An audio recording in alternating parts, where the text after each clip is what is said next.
Selamat datang kembali di sesi telaah sumber pilihan Anda. Hari ini kita mau gali lebih dalam nih. Siap. Kita punya beberapa intisari keren dari koleksi HBR Emotional Intelligence.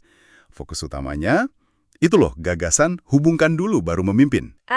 Connect then lead. Penting itu. Ya kan? Kenapa pendekatan ini katanya jauh lebih bagus daripada main perintah atau pakai rasa takut gitu? Gimana caranya kita bisa jadi pemimpin yang lebih manusiawi, tapi tetap efektif, atau malah jadi lebih efektif? Tepat sekali. Sumber-sumber ini mulai dari authentic leadership, empathy, terus ada mindfulness, influence juga. Semuanya kayak nunjuk ke satu arah gitu. Oh iya, kemana tuh? Ke fondasi kepemimpinan yang kuat itu ya, hubungan antar manusia, kita bakal lihat gimana konsep kayak sadar diri, empati, bahkan pengaruh yang etis, itu semua nyambung ke ide utama, bangun jembatan, bukan tembok ketakutan. Wah, oke. Menarik nih. Kita mulai dari authentic leadership deh kalau gitu. Ada satu hal yang langsung bikin saya mikir. Namanya paradoks kekuasaan. Paradoks kekuasaan, gimana Hmm. tuh?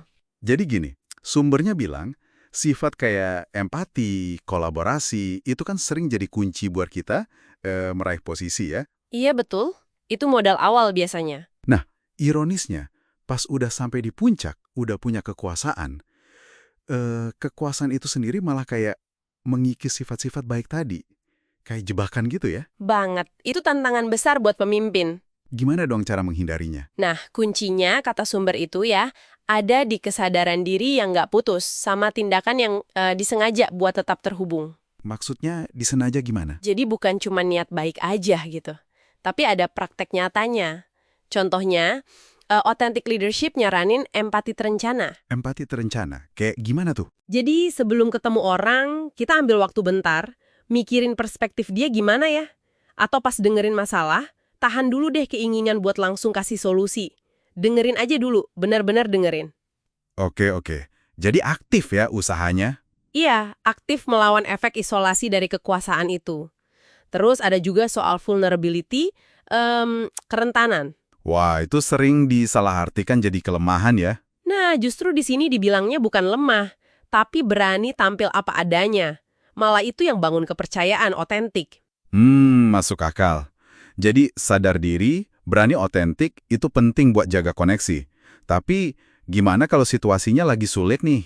Misalnya, Misalnya pas ada kesalahan, atau kinerja tim lagi kurang bagus gitu. Bukannya kadang lebih cepat kalau kita kasih tekanan dikit, atau bahkan bikin agak takut dikit biar orang cepat berubah. Ini dilema umum kan? iya, dilema banget. Tapi riset di sumber empati itu jawabannya cukup jelas loh. Oh iya? Gimana katanya? Pendekatan pakai takut itu dalam jangka panjang justru kontraproduktif. Mungkin kelihatan efektif sesaat ya, tapi dampaknya tuh, Dampaknya apa aja? bisa ngikis loyalitas, terus orang jadi takut salah, jadi nggak kreatif lagi karena stres. Kepercayaan juga rusak, parah kan? Iya juga sih ya. Terus yang disarankan apa dong? Sumbernya mendorong compassion, ulas asih, tapi digabung sama curiosity, rasa ingin tahu. Ulas asih sama rasa ingin tahu, contohnya gimana? Coba bayangin bedanya ya. Manajer A lihat laporan telat, langsung marah-marah. Kenapa ini telat? Kamu nggak becus ya? Gitu. Oke, itu yang pakai tekanan. Nah, manajer B, dia nanya, saya lihat laporannya belum masuk nih. Ada kendala apa? Ada yang bisa saya bantu nggak? Oh, beda banget ya pendekatannya ya? Beda banget. Yang kedua itu buka pintu buat coaching.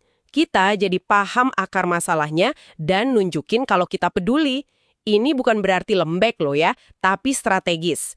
Buat hubungan bagus, hasil juga bagus jangka panjangnya. Oke, jadi welas asih dan rasa ingin tahu itu alat coaching, bukan permisif. Nah, ngomongin soal kelola reaksi tadi, peran mindfulness atau kesadaran penuh di mana nih?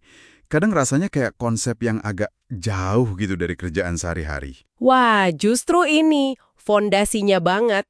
Buku Mindfulness jelasin kalau latihan mindfulness itu bantu kita sadar sama pikiran dan emosi kita, tanpa langsung jeder, bereaksi. Pemimpin yang mindful, dia nggak akan otomatis meledak marah pas lagi frustrasi.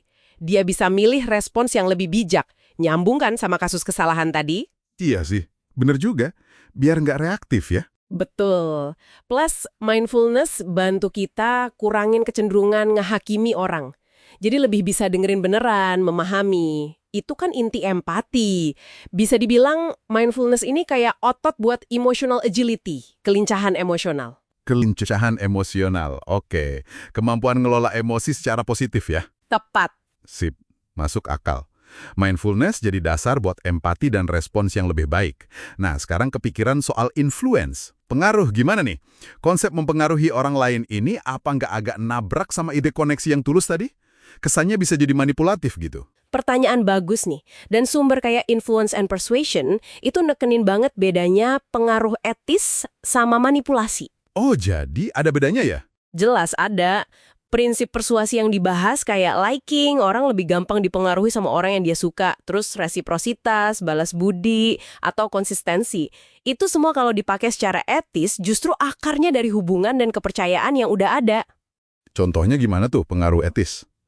Pemimpin efektif itu kan bukan yang paling jago nyuruh-nyuruh ya, tapi yang paling pinter bangun tim, bangun jaringan kuat.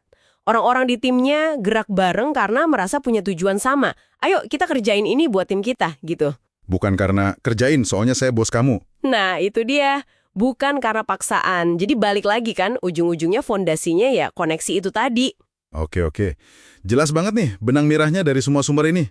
Intinya berarti dahulukan koneksi ya. Betul. Bangun kepercayaan, latih empati, termasuk yang namanya tough empathy ya. Empati yang tegas itu. Iya, berani ngomongin hal sulit demi kebaikan orang itu, tapi tetap dengan rasa peduli. Dan yang paling penting, kelola diri sendiri dulu lewat kesadaran diri atau mindfulness tadi. Mungkin emang bukan cara instan ya, tapi ini kayaknya jalan menuju kepemimpinan yang beneran awet dan positif dampaknya. Tepat sekali. Dan sebagai penutup nih, mungkin ada tantangan kecil buat Anda yang dengerin. Boleh, apa tuh? Coba deh, dalam interaksi kepemimpinan Anda nanti, apalagi pas hadapi situasi yang agak sulit atau ada potensi konflik, coba pikirin deh, gimana caranya Anda bisa secara sadar milih bangun jembatan koneksi. Walaupun mungkin rasanya lebih gampang pakai otoritas atau bikin tekanan dikit. Jadi lebih sadar memilih ya. Iya, coba pikirin satu aja tindakan konkret, sekecil apapun itu, yang bisa Anda coba terapkan. Mungkin dari situ perubahannya dimulai.